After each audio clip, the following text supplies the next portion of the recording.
my name is Camila Carvalho. I am a rising junior studying biomedical engineering at WPI. My pronouns are she, her, hers. At WPI, I'm involved in different things. First, I am an admissions associate for the Diversity and Outreach Initiative. I'm also the president of the Brazilian Student Association. I'm involved in Greek life, and I'm also an engineering ambassador. I'm originally from Brazil, São Paulo, more specifically, and so I've come really far just to go to college, but it's all been worth it because my experience at WPI has been amazing so far. Hello, my name is Valeria Duarte, pronoun she, her, hers. I'm a senior, part of the class of 2020 at WPI, majoring in industrial engineering, originally from Caracas, Venezuela, but residing in Miami, Florida.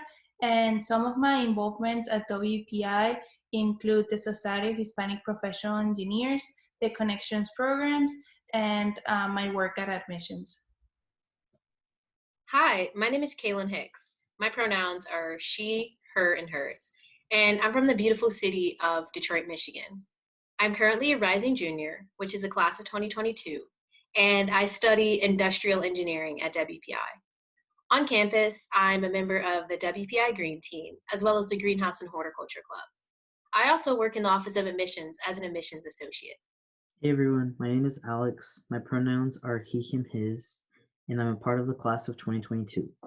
I'm from Denver, Colorado, majoring in biomedical engineering.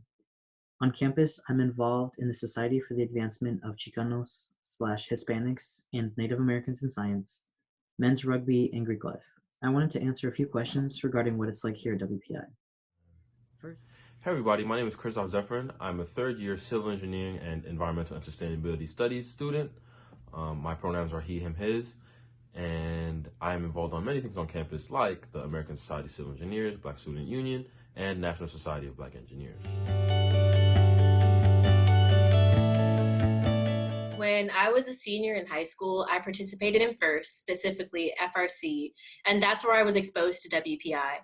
And yes, I was very blown away by WPI's robotics program, but there were a few things that really stood out to me in WPI's plan that I really thought that would be best for me in my college career. One of the biggest things that I liked about WPI was the flexibility in planning my academic schedule.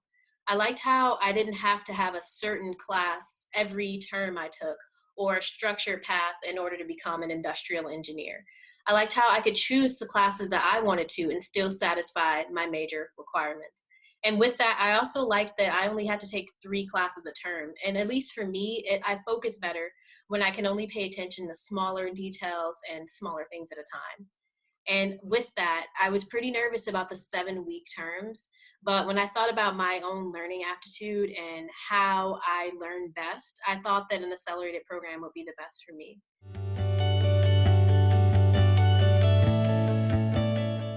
So a typical day for me comprises of, first of all, going to campus, usually for a morning class or to hit the gym before classes.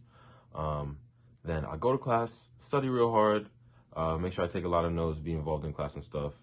And then I usually go to the library or the campus center to study in between classes. If not, go to the rest of my classes throughout the day. Here at WPI, we have 3 classes. You might take them your first year every single day. Some of them may be every other day. Some of them might be only Monday, Wednesday, Friday, Tuesday, and Thursday, things along those lines. So that really just depends on your major and your schedule. Then for me, I would usually if I don't go to the gym earlier in the day, I'd go after, use our beautiful rec center.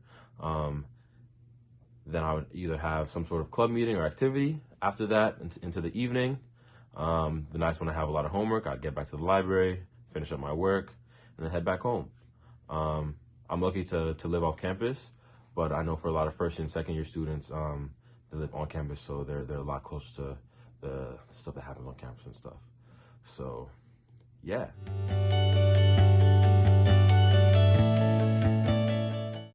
Working in teams can be challenging at times because there are a lot of meetings, different schedules, different classes, and various working styles. However, throughout the years at WPI, this has taught me how to become a better team member and embrace the differences that will be applicable once you're in the workforce.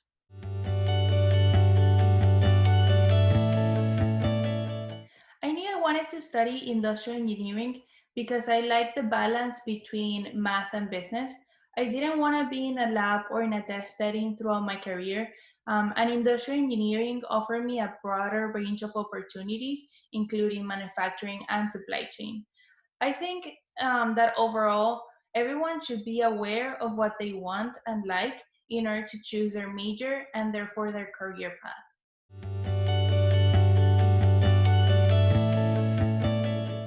Here at WPI, you don't apply to a school of engineering or a school of business. You apply to the school as a whole, really simplifying the process on how to change your major. We have an online system where each student has access to their own academic registration and personal records maintained by WPI called Bannerweb. On there, you can go in and you can either declare your major if you are undeclared or change your major by selecting from a drop-down menu. When you declare your major, you are assigned a professor in that department where you can email to ask questions or set up a meeting.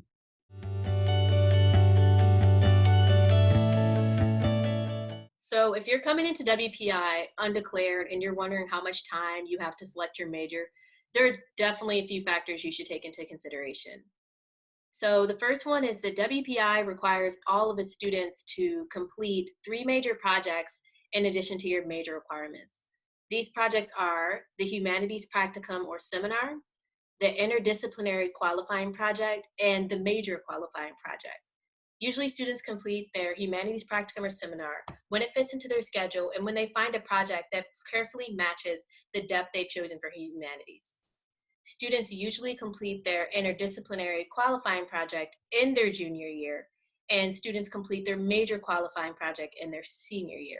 So if you want to fall into the typical path of a WPI student, it'd probably be best if you select your major before junior year, so you give yourself more than enough time to take some of the classes you'll need to be ready for your MQP, which is your Major Qualifying Project senior year. However, there are some exceptions. Some students come in with a lot of AP credits, so they are able to have more time and flexibility in when they pick their major. And for some students, time and money aren't an issue, so they're not really set on finishing 4 years. But it's all up to your circumstances. But as a general rule, I would probably say you might be better off if you have a good idea on what you want your major to be by your junior year.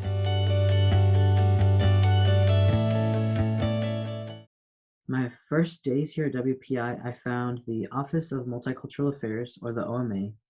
There I met 2 staff members who I now turn to when I need some real-life advice outside of school or when I'm about to turn in an application. Usually during school hours, other students hang out in the living room or kitchen area, and that's how I've met some of my other friends today. I have also found that the Student Development and Counseling Center, or the SDCC, here to be extremely helpful. My first year was tough on the academic side because I didn't know what to expect, and setting up an appointment was really easy, and the counselors working there are very respectful about keeping the anonymity of the students who they see. Another resource I took advantage of was the Academic Advising Center. There I met my counselor, and she helped me throughout my first year by helping me schedule my classes for the second semester, for the next coming years, and just answering all of my questions about anything WPI related.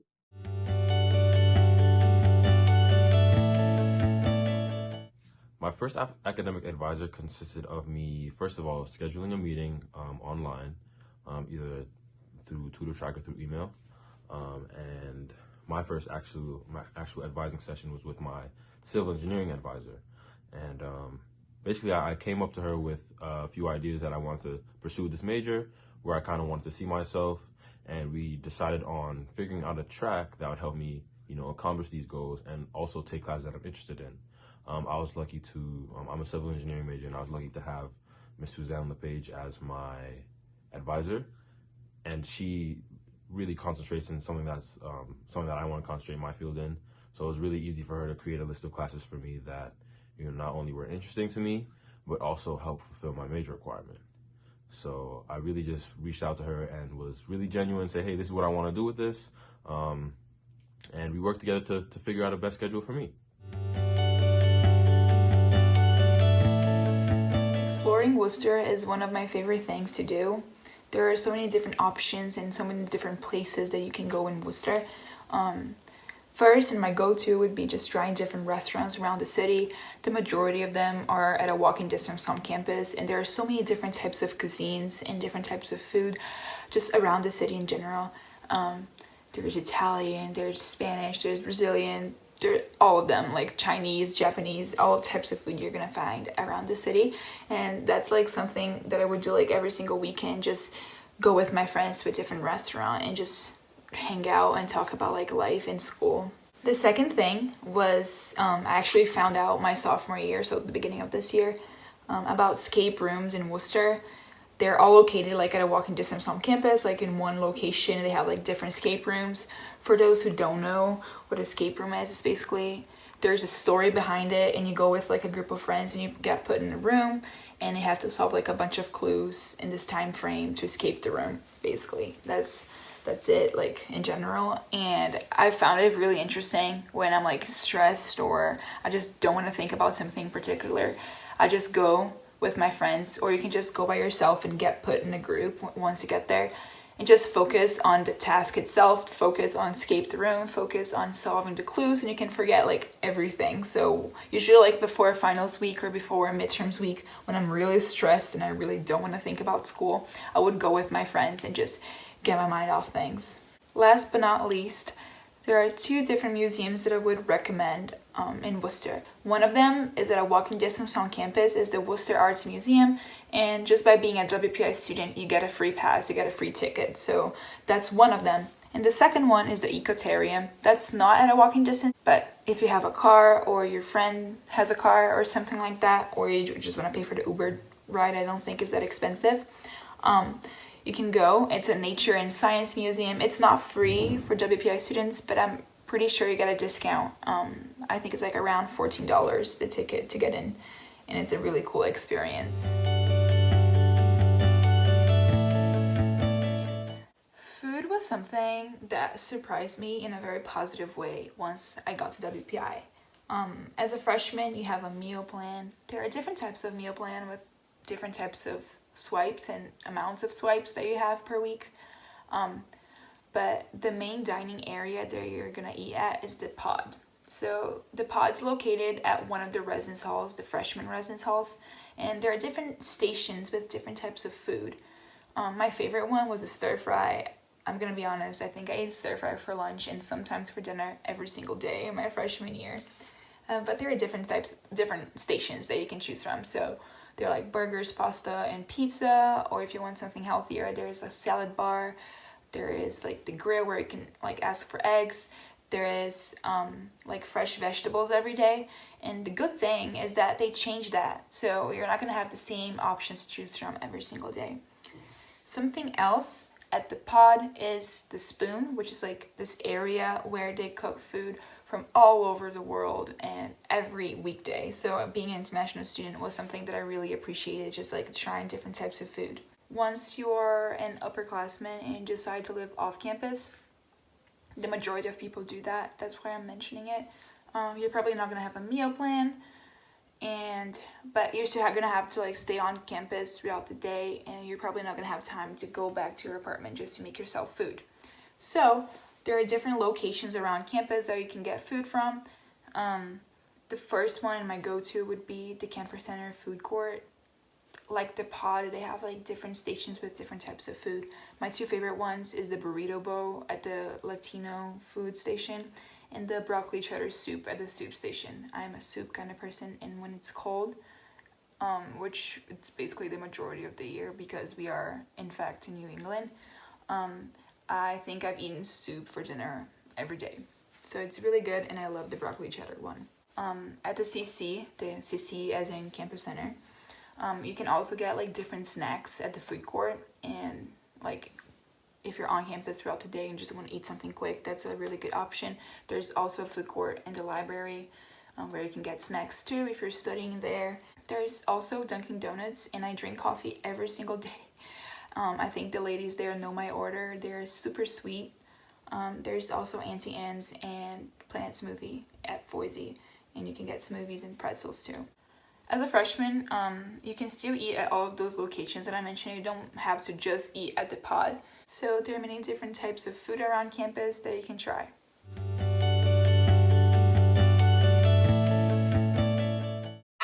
a woman of color who also happens to be a first generation student, I was definitely pretty nervous about how I would fit into the WPI community, especially since women and minorities are often underrepresented in STEM. However, I can definitely say after 2 years of being at WPI, I've seen the considered effort WPI makes to create an inclusive environment for all students from all backgrounds. On campus, there's the Office of Multicultural Affairs, which basically serves as an outlet to give students the resources and tools they'll need to be successful, regardless of what background they're from. In addition, there are many student organizations with the same purpose. Some of them are professional, such as the Society of Hispanic Professional Engineers and the National Society of Black Engineers, to name a few. And some are social, such as Black Student Union or African Student Union. No matter what background you're from or who you are, you'll definitely find a club or group or a person or a community that makes you feel as if you have a place in the larger community at WPI. Being a woman in the man's world of engineering is hard. I know that things have changed from the past decades, but we still have a fight to achieve gender equality in the STEM field. At WPI, however, I can assure you that I've never felt like I didn't have a voice just because of my gender, just because it was a woman. And at WPI, you're going to see that there are so many opportunities and options for any student regardless of their gender. So for me personally, I'm involved in Greek life, so I'm a sister of Phi Sigma Sigma. And just being surrounded by so inspirational women that support you through thick and thin, it reminds me that this cause of gender equality is something really worth fighting for. Something else really interesting at WPI is SWE, Society of Women's Engineers. I don't have an exact position or anything, but just being a member and going to their panels focus on women like in the engineering world and just all the opportunities that they have is something very meaningful. All this equality, all this diverse environment is a lot due to our president, Laura Leshin, who has had as diversity and equality and inclusion as one of her top priorities at her time at WPI. One example of this is that WPI is among STEM institutions with the highest percentage of female undergraduate students. This is something huge, and because of this and because of all the opportunities that I have, because I have a voice when it comes to issues regarding gender at WPI, I am so proud and so honored to be considered one of the female undergraduate students at WPI. During my first year here, I found it relatively easy to connect with others. There are so many clubs to join and opportunities to meet others with common interests. So for example, in high school, I enjoyed sports, so I decided to join the men's rugby. Also, prior to coming to WPI, I also knew that I wanted to pursue research during my 4 years here. Throughout talking to a few of my friends, I found out about SACNAS. The club is open for anyone, and its purpose is to help students who identify as historically underrepresented to connect with other students, either undergraduate or graduate, who are doing research. Once a year, all of the SACNAS organizations across the US meet at a national conference, and this past year, I met a lot of Hispanic and Native American students from a wide age range, all trying to complete either their master's or doctoral degrees, which was very eye-opening for me because it was my first time being around other people who were also trying to pursue the same graduate degrees as I was trying to achieve. In addition, I also joined Greek life because I was able to talk to a lot of different houses and different brothers to get a feel for what they each like to do, and that's how I've met a few of my close friends today.